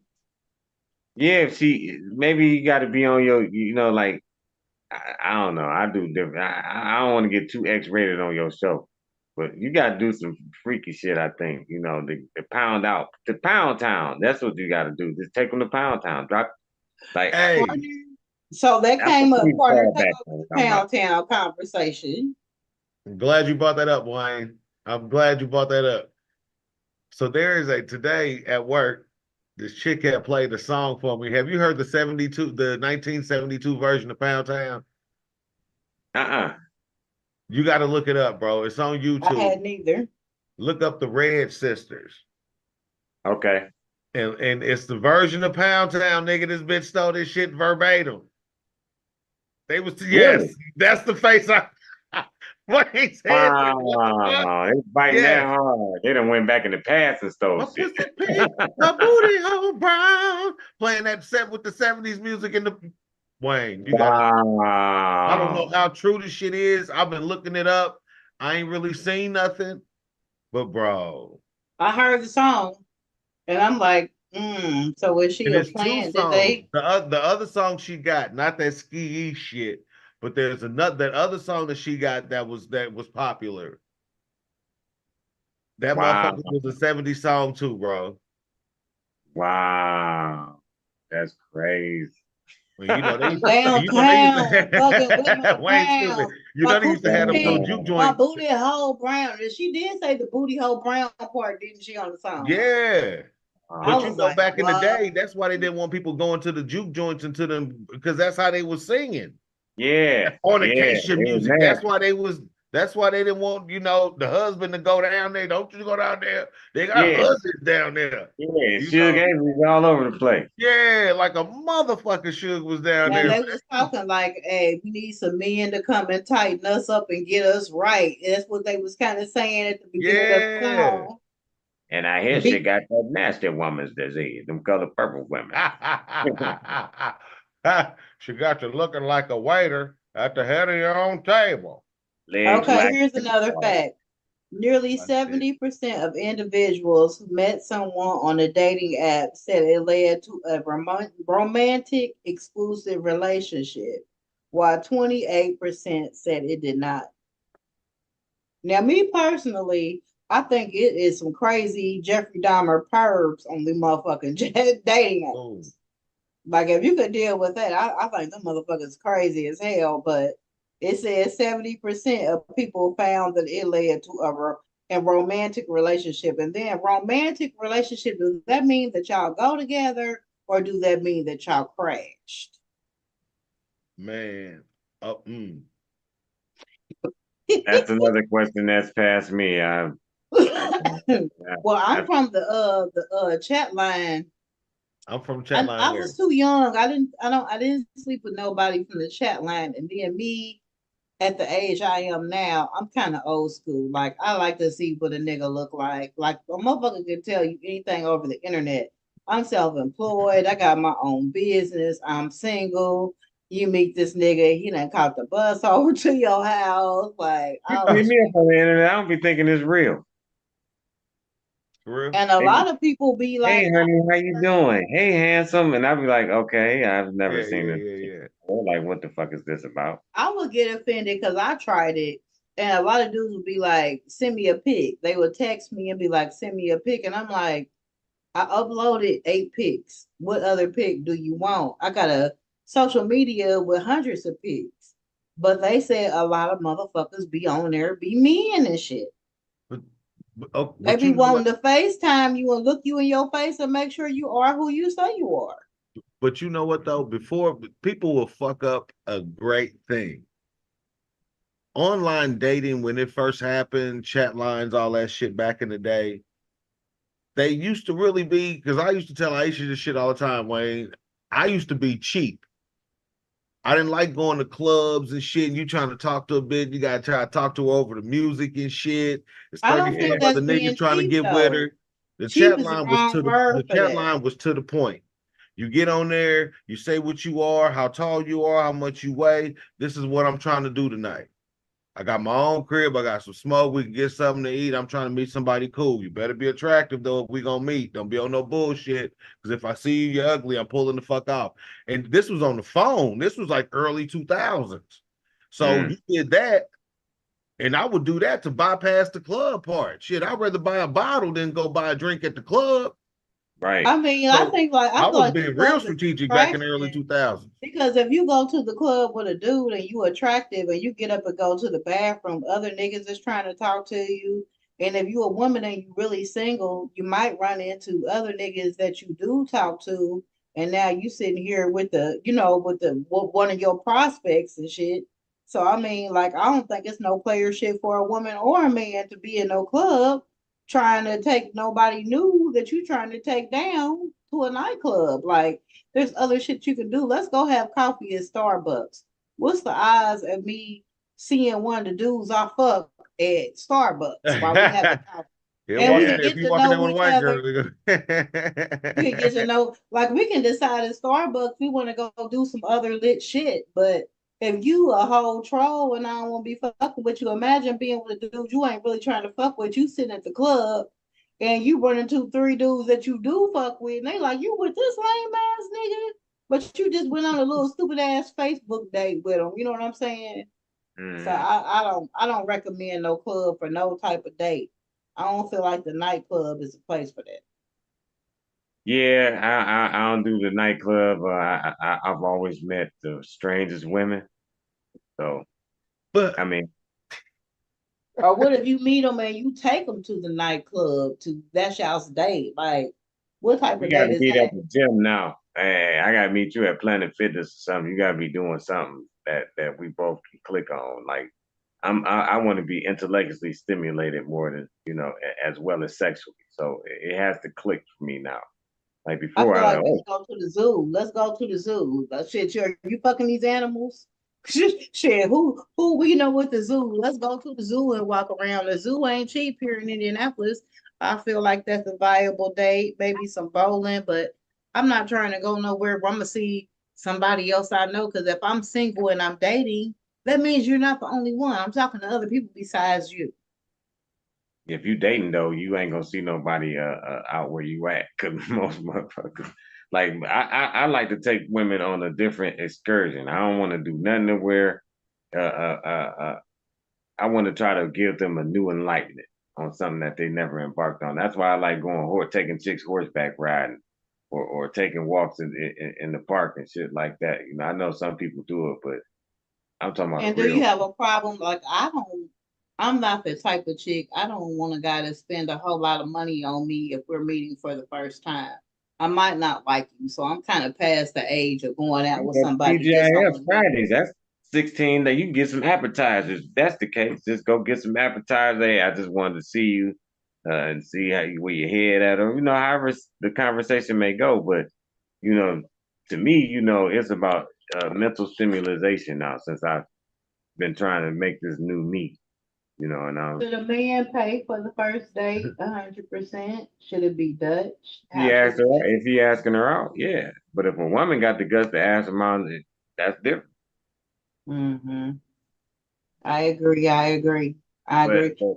But she has to establish, why she pulled up, and then that way he can have a respectable mind state for her, as opposed to thinking like, shit, she doing this, I could take her bag.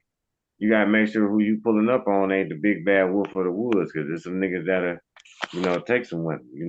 It's some stone cold undercover pimps out here still. So, so how do you feel about dating while being a comedian? How has that affected your comedy career? How has your love life affected your comedy career? I tried dating as of recently, and I took a young lady out to eat or whatever, and she kept saying, "Oh, you a star," but to me, I'm still me. I don't walk around and put on no airs. Even though I might be dressed neat or whatever, that don't mean that my conduct's gonna change on how I carry myself. And she came back to my house and stole some fucking weed, and I was very disappointed. We took her out to eat, showed her a good time, then you come back here and steal. So it was just like, that's a bone. She stole. Man, she stole a fat ass eighth of. I had bought 2 eighths of some fucking purple pineapple, and I went to work the next morning. I always keep me a sack with me at work, and the motherfucker was gone. Like, we smoked the eighth, and I gave her 2 grams out the 1/8, and then next thing I know, next morning I wake up and shit after she left, the whole motherfucking jar was gone. So, damn. I said to myself, okay, now you need to really freeze, because all the women I've been meeting been, in the words of Eddie Griffin from Deuce Bigalow, I just been meeting doozies. They be cute, man. They be cute, but you know what I learned? They ain't worth it. Like they don't have the mental substance that I'm looking for. And then you come over here and you instead, if I give you 2 grams and you smoke a gram in front of me by yourself, she gave herself a facial. She smoked a whole blunt by herself before we went to the restaurant. Damn. Didn't even say, pass it to me or nothing. I wasn't tripping because I was spiking my black and mild, so it didn't make no difference. So I was like, all right, cool. But then the dude, I left to go to the store. I thought she was cool in my house while I was gone. That's when she made the move. And I played her like this. I said, damn, I know you stole that weed out of my jar. She was like, no, you gave me some weed. I said, but I didn't give you nothing that was in that jar. I said, I got to connect on my Xbox, and I can see people through that camera on the Connect. And I seen you go in that jar and take my weed. She ain't call me back or nothing. Damn. Bum ass bitch. What you over there eating, partner? You getting your munch on? I got some shrimp, partner. I've been cooking. I've been cleaning and cooking and cooking and cleaning. Damn, Wayne, that's yeah, man. I've been meeting some real doozies. I met another one that was beautiful chocolate. Had to drop that one like a bad habit. She had, man, So I said, you know what, man, I need to chill. I came out of bad marriage. My wife was disobedient, wouldn't go in the timeout, none of that shit. So I gave myself timeout. I got the fuck out of there. I was married. So I was married, and then after I was married, I dated a promoter, somebody that promoted events and dabbled with some comedy events. Disaster. Will never do that shit again. So like But the that's a motherfucker, man. Love is you know, when you love is a crazy 4-letter word. I love the word love. I love to be in love. But I hate what love take you through when the love start wearing off. And it's just crazy. But I thank the people for the opportunity whenever I was in love to be in that moment of their lives in this journey on earth. So that's all I'm looking for, to really have somebody that this time to have some longevity. Because as comedians, I noticed that a lot of comedians don't have healthy relationships. You know, like I don't know what it's it is. hard to do. It's hard to do. It's like, so like imagine me, I'm a female, I'm on the show with two dudes. I'm around guys all the time because comedy is a male dominated genre in the first place. And so I'm in nightclubs and bars. I do some pro comedy clubs, but most of my shows are gonna be nightclubs and bars. Monday, I'm coming in 1, 2 o'clock in the morning, maybe. If I come home at 12:30, it's early. You know what I'm saying? Mhm. Friday, late night. Saturday, probably out of town. Sunday, might be out of town. And so, you have to have that trust or either not have anything going on to where you can travel and support and be a support person. And that's not really a male thing to be a support person. Like the perfect guy for me would be holding the camera, recording my sets, driving me around the shows, investing, paying for flyers and all of that. It's hard for a man to kind of dumb themselves down to play that position for a woman to grow to the position to be the breadwinner, to grow the bag. Because, comedians, if you know some famous comedians, they make a lot of money. Yeah. So if Yeah. you a guy working at UPS and your girl's a comedian and she blow up, she could pass you up. So now she is the head of the household. And it doesn't mean that making the most money is the head of the household, but it's hard for men to trust like that, trust a woman to get out here and chase their dreams, trust for them to be around men. Not only are you around all the comedians, the promoters are men, the fans are men. They're going to want a hug. They don't want to just come and buy your merch and take a picture with you. They want a hug. Some of them going to have a respectful hug and some of them ain't. So yeah, getting a relationship in this comedy game is tough. Hey, let me switch the conversation real quick, Wayne.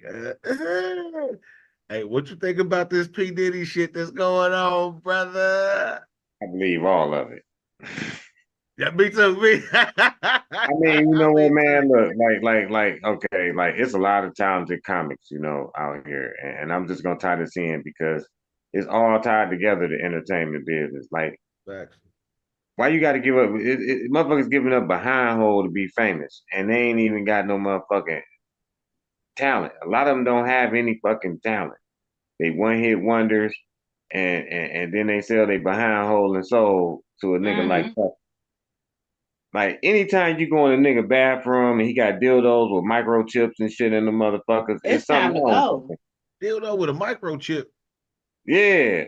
You know they what the feds got. What they go in there, they took all the dildos with the microchips in the motherfuckers. Probably got cameras and everything in the motherfucking dildos. No puppy. Hell no. Hey, you see the nigga reading the damn list off with his kid on his lap, man. That nigga sick, man. Reading off Man, they said he hit little boy. What's his name? The bouncer, Big Gene or whatever. He said he was messing with little boys and shit now. Well, they said he was knocking off Lil Usher back in the day. And Justin Bieber too. He done got Lil Bieber. Shit, I saw something. I saw goddamn 50 Cent, boy. This nigga don't quit. Well, 50 Cent baby mama over there with Puff. 50 said that Diddy is pimping out Justin Bieber. He hoeing Justin Bieber out. Damn. Because Justin Bieber was giving Odell Beckham head on one of my timeline things. Yeah. And then they just had a video the other weekend where he was hugged up all on Jaden Smith. I said, what the fuck? Now, Jaden Smith came from behind and hugged him from the back and put his penis on his Yeah, butt. yeah. That shit was what the fuck, man? And all that shit, Hollywood. And saying Will Smith was fruity about the booty. So I mean, I don't like I guess like I think times are changing. So I think people that are a part of the community have always been out here, but it was not cool to be out here. And now it is, and then social media and cameras and all of that. Some people are coming out of the closet, some people are being kicked out of the closet. You got to think about what was the basketball player, Dwight Howard. His baby mama had been saying he was a freak of the week, freak of the week, freak of the week. And it took for it to be a court case for him to have to give a deposition and say, yeah, I fuck with him, but I didn't rape him type shit. And he was basically had to admit to, yeah, I was with a man and what? And why y'all worry about my penis and blah, blah, blah. And so it's like, you know, gay people have been out here. That doesn't change their talent, but it hasn't been publicized. And people are being forced out of the closet. Some of them are coming out because it's okay. Some of them are being kicked out. You know what I mean? So that's how I feel about it. I kind of agree with Africa. I'm gonna be honest. I agree with what the African's saying. That if you're gay, that's cool. I ain't got no choice because I live in this country. But realistically, it's a spiritual war going on. And motherfuckers ain't even caring about their soul. They think this is something to do. Yeah. Like, oh, it's cool to be gay. That shit is not cool to be gay. Because number one, you here because God put you here. And he born you with that genitalia for a reason. But mankind feel like they can go against God. We can make our own rules because the scientists can do all this shit, like make a dick into a pussy and pull out a pussy into a dick, but a man still can't have a baby and be no woman, and a woman will never be able to put her dick into a man because she is a woman. Can't put well, women are pegging men. You late. Yes, they are fucking these niggas. Like, what? I'm talking about I'm talking about with a real dick that busts a nut. Well, you I ain't talking about no motherfucking strap on. Years and they might have that ain't the same. And that ain't the same. Go put a strap on, and I tell you, you can beat a bitch pussy up with that strap on, but I bet you will never know what it feel like to bust a nut and leave your dick in that motherfucker while you busting until that motherfucker come down soft. You will never be able to experience that motherfucking shit as a woman. I don't give a fuck how many strap-ons you got that can move like an earthworm in the middle and shit. It will never and for be. Me, I'm not concerned with that. I'm concerned about are you good with your craft? Now, if you dildo ain't got no heartbeat in that motherfucker. When that motherfucker get the busting and you feel that beat, the rhythm of that motherfucker nut busting up in your womb, shit, ain't no dildo doing that. You got to squeeze that shit. It feel like you could probably getting shot in the arm, probably. The dick don't do that. That motherfucker bust. Bah, bah, something about real life. And I feel like you can roll over and hug a nigga, but you can't roll over and hug no dildo. So how do y'all feel about Young Miami's role in what Diddy got going on? Oh, she with it. She a slut. That's what she wanted to do. She running with him. Is she a predator and a co-conspirator? Is the question. Yeah, she all the above, like you just said. She was running with him. She was bringing back the liquid cocaine and shit and them bottles and shit that he got. She was running with him. So, hey. Okay, so I feel like I have a different unpopular opinion about this. Diddy is a freak. He's into some different shit that everybody is not into. Most of 90% of, let's take Usher and Justin Bieber out of the situation, was grown motherfuckers. They wanted what Diddy had, which was he was going to blow up their career, and they went and did whatever he wanted them to do. Yeah, he was spiking some bottles and all of that, but you know, the word been out about Diddy for a while. So if you went to a Diddy party, I'm going to say anything later than 2005, you knew where you was going and what you was going for. Mm. So if you were willing to bust it open to get your career together, I just don't feel like it's cool to come back and try to make a court case about it. You know, I know a lot of men that got some sexual deviant, some off the range, different type of sexual shit they into. I know a lot of women they've been going to do freak offs for men.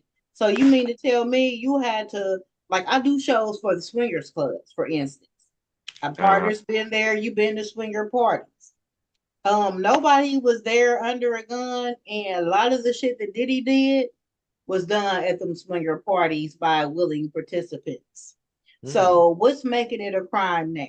You know, like if 30 million to find some big He allegedly got him on tape and was blackmailing them, right? He did what now? When he got what's the big music mogul guy name that he Clyde. Clyde. Which He got one? Clyde.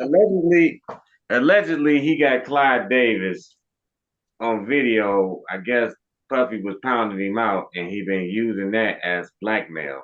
Yeah. And Clyde Davis got upset and used his power with the FBI and the people he got friends in the authoritative realm to come down on Puffy and go in there and seize the evidence.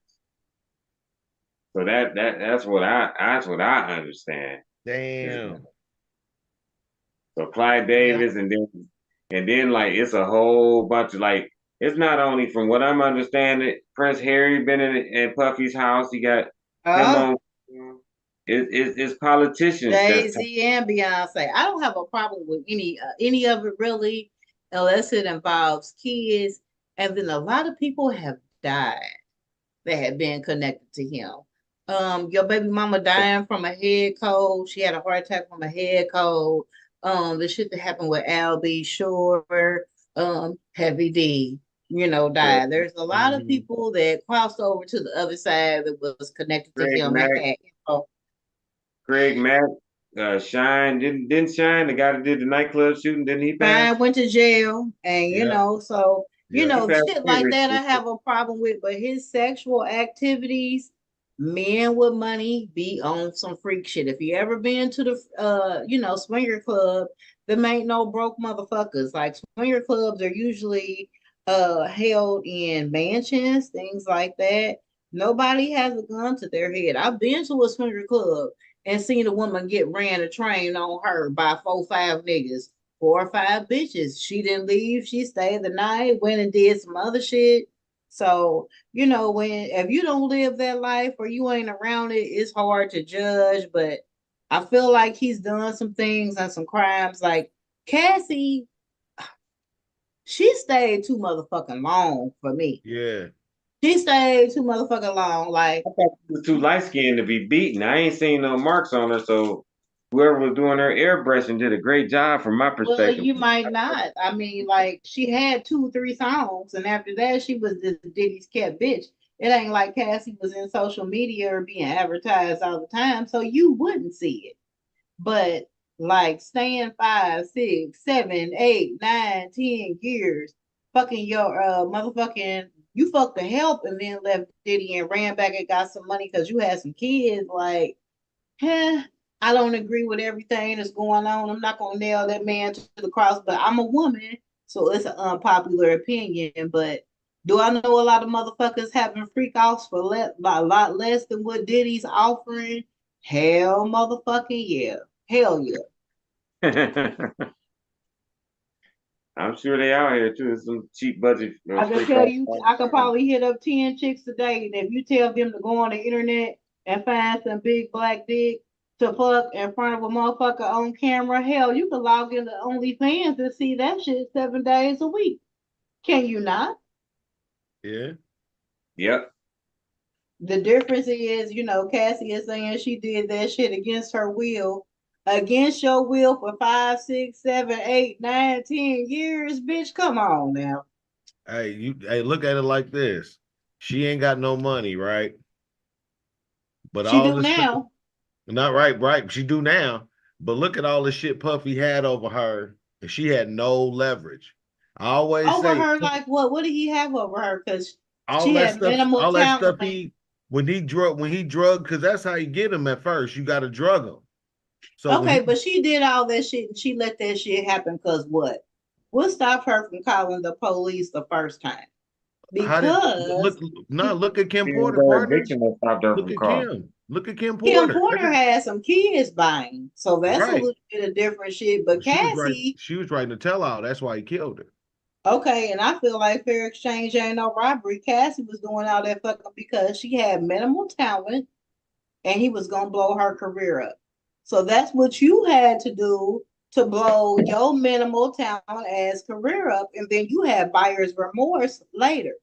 Can't nobody hold you hostage and make you fuck all these niggas and do all this shit for all these years and you not say nothing. I just don't believe it. He doing the same thing to everybody, just like what Wayne just said, what he was doing to Clive Davis. So Clive Davis got more power.